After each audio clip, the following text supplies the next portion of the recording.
Good morning students. Next మన topic వచ్చేసి grating లేదా వివర్తన జాలక పృథక్కరణ సామర్థ్యం. ఇది మనకి 12 మార్క్స్కి ఇంపార్టెంట్. 12 మార్క్స్కి మోస్ట్ ఇంపార్టెంట్ గ్రేటింగ్ గురించి ఇస్తాడు, లేకపోతే వివర్తన జాలక పృథక్కరణ సామర్థ్యం గురించి ఏదైనా ఇస్తారు. సో మెయిన్ థింగ్ మనం ఫస్ట్ దాని డెఫినేషన్ తెలుసుకోవాలి. పృథక్కరణ సామర్థ్యం అంటే ఏంటి అనేది, లేదా వివర్తన జాలక పృథక్కరణ సామర్థ్యం అంటే ఏంటో మనం తెలుసుకోవాలన్నమాట. సో ఏం చెప్తామంటే, చాలా దగ్గరగా ఉన్న రెండు వేరువేరు తరంగదైర్ఘ్యాలు, అంటే మనం వాటిని ఏమనుకుంటామంటే రెండు వేరువేరు తరంగదైర్ఘ్యాలని λ1 అలాగే λ2గా తీసుకుంటాం.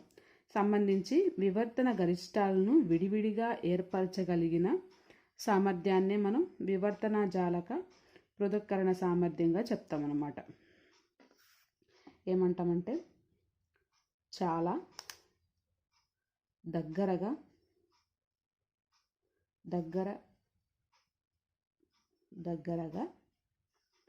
ఉన్న రెండు వేరువేరు తరంగ దైర్ఘ్యాలు λ1 మరియు λ2లకు సంబంధించిన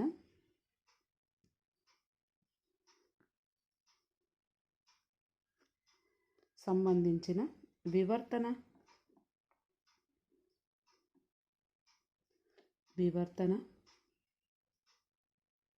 గరిష్టాలను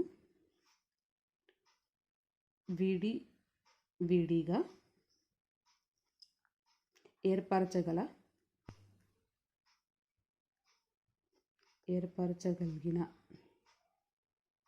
ఏర్పరచగలిగిన సామర్థ్యాన్ని వివర్తన జాలక పృథక్కరణ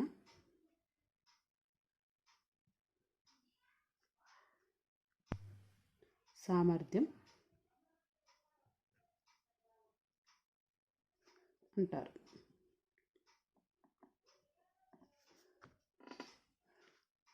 సో ఇదనమాట. అంటే మనం ఏమంటున్నాం, దాని వేరే తరంగ దైర్ఘ్యాలు అనేవి చాలా దగ్గరగా ఉన్న, అంటే వాటి యొక్క గరిష్టాలు అనేవి, అంటే వాటి చాలా దగ్గరగా ఉన్న రెండు వేరువేరు తరంగ దైర్ఘ్యాలు λ1 మరియు λ2లకు సంబంధించిన వివర్తన గరిష్టాలను విడివిడిగా ఏర్పరచగల సామర్థ్యాన్ని మనం వివర్తన జాలకంగా అంటాం. అయితే ఈ పృథక్కరణ సామర్థ్యం మనం ఎలా వ్యక్తం చేస్తామంటే, పృథక్కరణ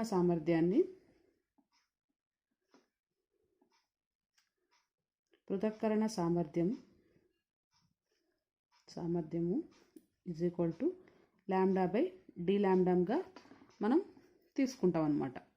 λ/dλగా తీసుకుంటాం. అయితే వివర్తన జాలక పృథక్కరణ సామర్థ్యాన్ని మనం 6గా తీసుకుంటాం. వివర్తన జాలక ఓన్లీ పృథక్కరణ సామర్థ్యం λ/dλ, వివర్తన జాలక పృథక్కరణ సామర్థ్యాన్ని మనం 6గా తీసుకుంటాం. సో వివర్తన జాలక పృథక్కరణ సామర్థ్యం అంటే R ఈజ్ ఈక్వల్ టు λ/dλగా తీసుకుంటాం. ఓకే.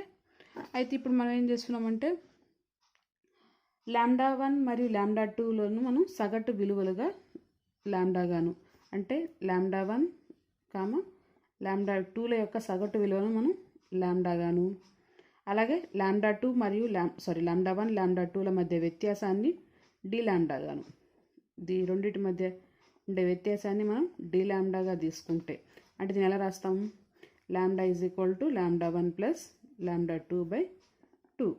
ఇదేమన్నా ఈ రెండింటి మధ్య ఉండే సగటు విలువ. ఈ రెండింటి మధ్య వ్యత్యాసాన్ని మనం dλ is equal to λ1 λ2. So ఈ విధంగా మనం వ్యక్తపరుస్తాం అన్నమాట. అయితే ఈ గ్రేటింగ్ కోసం మనం ఏం చేస్తాం, ఫిగర్ అన్నమాట.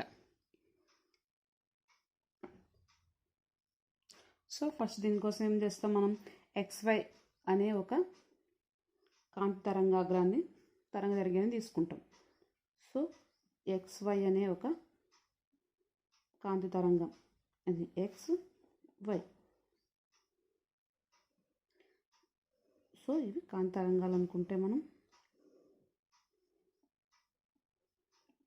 ఇలా ప్రసరిస్తున్నాయి కాంతి తరంగాగ్రాలు. సో ఇక్కడ మనకి తెర ఉందనుకుందాం. ఇదేమన్నా మధ్య బిందువు. సో మధ్య బిందువు, అలాగే గౌణ తరంగాలు, అలాగే దీనికి ఇంకొకటి N తరంగం తీసుకుంటాం, ఎన్నో ఆర్డర్ అనమాట. దీన్ని మనం P1 గాను, ఇది P2 గాను తీసుకుంటాం. సో ఇక్కడ చేసే కోణాన్ని మనం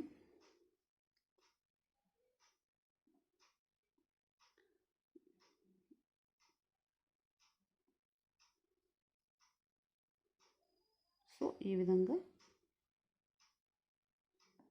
తీసుకుంటాం.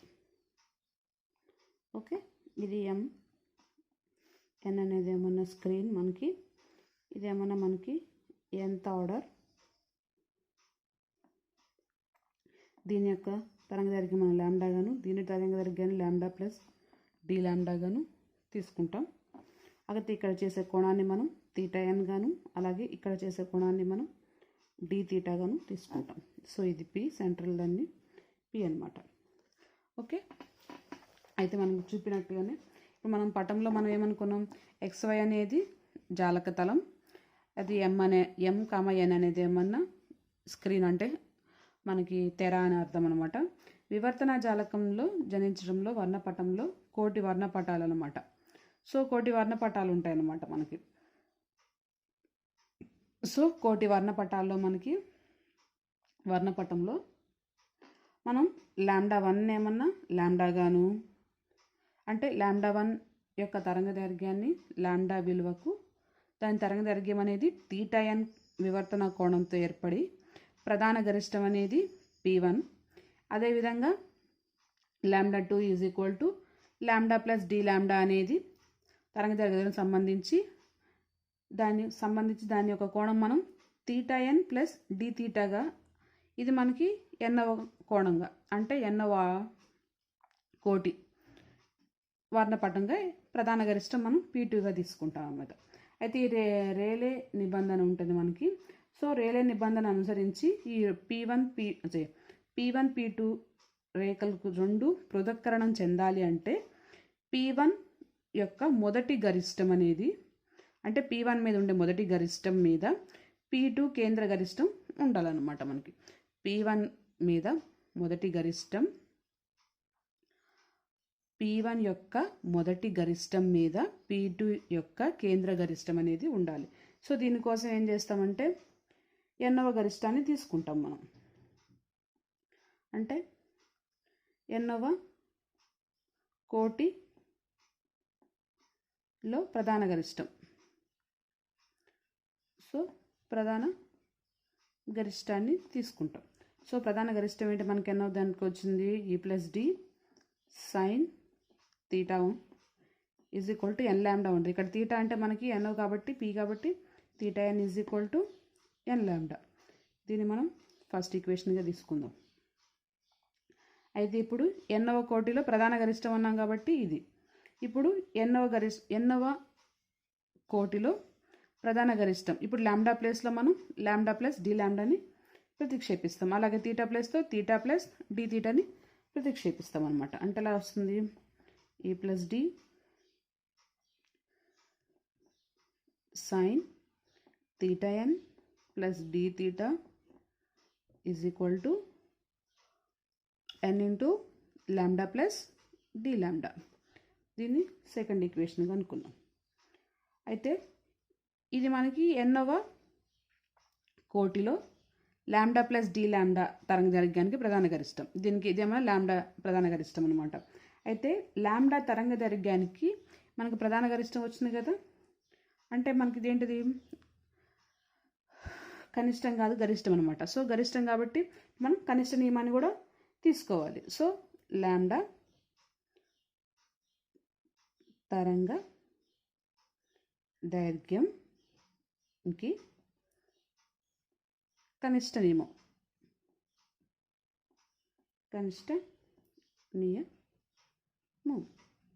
సో దీనికి n plus e plus d sine theta is equal to m lambda. ఎందుకంటే మనకి సేమ్ వస్తుంది ఇక్కడ స్మాల్ n అంటే మనం m/n అనుకుంటాం. సో దాన్ని ఈ విధంగా రాసాం. ఇది మీకు లాస్ట్ ఒంటి చీలిక జంట చీలికల్లో ఉన్నాయి కదా, సో వాటిలో వస్తే ఒకసారి చూసుకోండి.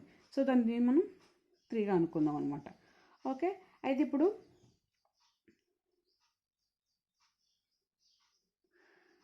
మనకి తీటా ప్లస్ డి తీటా కోణంలో మనకి ఎన్నోవ ప్రధాన గరిష్టం మనకి అత్యంత సమీపంగా ఉండాలి.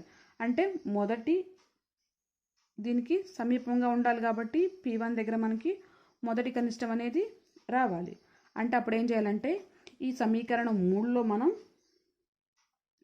3లో ఈ mకి బదులు మనం small n capital N plus 1ని ప్రతిక్షేపించాలన్నమాట.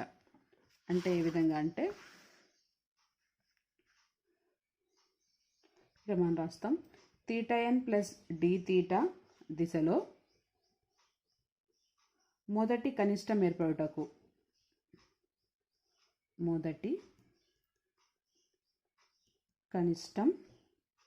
ఏర్పడుటకు నియమం లేదా నిబంధన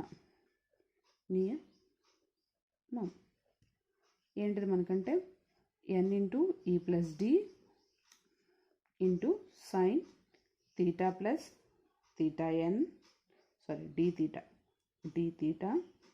is equal to small n capital N plus 1 into lambda. అంటే ఈ సమీకరణం 3లో మనం తీటా ప్లేస్లోనే ఏమన్నా తీటా ఎన్ ప్లస్ డి తీటా, అలాగే m ప్లేస్లోనే ఏమన్నా మనం small n capital N plus 1ని ప్రతిక్షేపించామన్నమాట. సో అది రాసాం. ఓకే, దీన్ని మనం 4th ఈక్వేషన్గా తీసుకుందాం. అలాగే ఇప్పుడు సమీకరణం 2 ఉందిగా, దీన్ని n చే గుణిద్దాం రెండు వైపులా. సో n చే గుణిద్దాం. సమీకరణం 2ను n చే గుణించగా,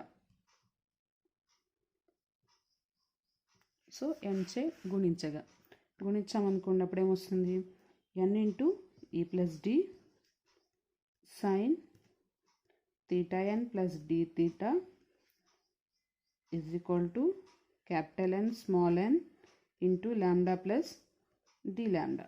దీన్ని 5th ఈక్వేషన్గా తీసుకుందాం.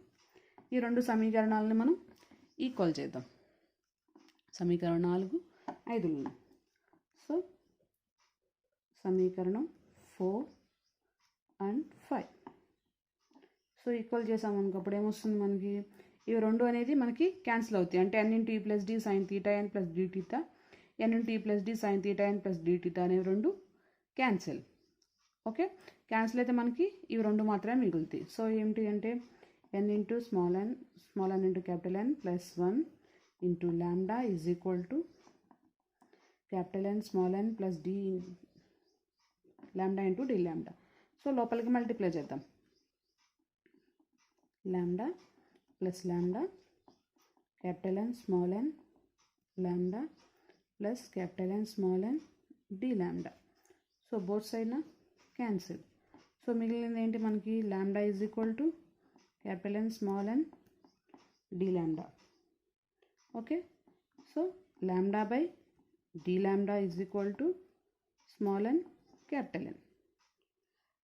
అయితే మనం పృథక్కరణ సామర్థ్యం అంటే వివర్తన జాలక పృథక్కరణ సామర్థ్యాన్ని మనం R is equal to lambda by d lambda అనుకున్నాం కదా. So R is equal to lambda by d lambda is equal to small n capital N అనమాట. సో మనకి పృథక్కరణ సామర్థ్యం అనేది మనకి వచ్చింది. అంటే జాలక పృథక్కరణ సామర్థ్యం అనేది మూలకంపై ఆధారపడి అదనమాట. కానీ కోటి వర్ణపట కోటి సంఖ్యలకు అలాగే జాలకం మీద ఉండే మొత్తం గీతల సంఖ్యకు అనులోమానుపాతంలో ఉంటుందని చెప్తాం. ఇదేమన్నా స్మాల్ అని ఏమన్నా వర్ణపట కోటి సంఖ్యలు అన్నమాట. వర్ణపట కోటి సంఖ్య. క్యాపిటల్ ఎన్ అనేది ఏమన్నా జాలక తలం